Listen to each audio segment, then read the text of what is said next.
potencia de fuego masiva, ataque abrumador, lucha en todos los frentes, el último arte ruso de la guerra.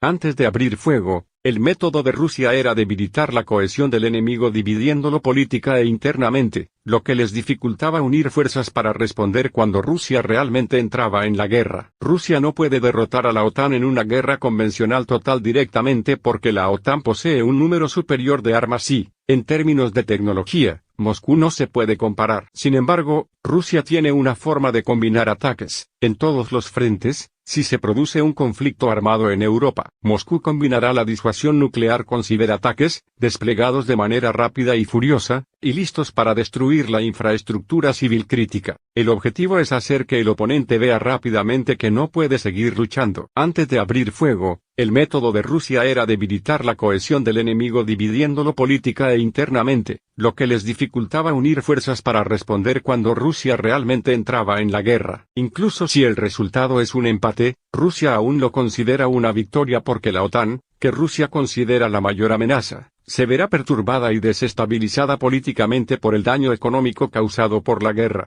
La alianza de la OTAN puede incluso desintegrarse, y Rusia tiene la oportunidad de convertirse en un hegemón en el continente europeo, hasta el punto en que ya no es una amenaza para Moscú. En el libro Estrategia Militar Rusa, Conceptos y Doctrinas Operacionales Fundamentales, los autores del Centro de Análisis Navales, CNA, argumentan que la estrategia de Rusia es a largo plazo, y se implementa sobre el terreno en muchas áreas. Esta conclusión fue extraída por Michael Kaufman, director del programa de estudios de Rusia de la CNA y experta en investigación Anya Fink, basándose en documentos estratégicos, doctrinas, discursos y comentarios públicos de académicos. El liderazgo político y militar de Rusia, incluidas las campañas militares en Georgia y Ucrania, también como dibujo de ejercicios militares. En una guerra total, Rusia no dudará en atacar el potencial económico, no la adquisición territorial, golpeando la infraestructura crítica del enemigo mediante el uso de misiles. Rusia también lanzará un ataque preventivo con fuerza limitada para neutralizar las amenazas inminentes.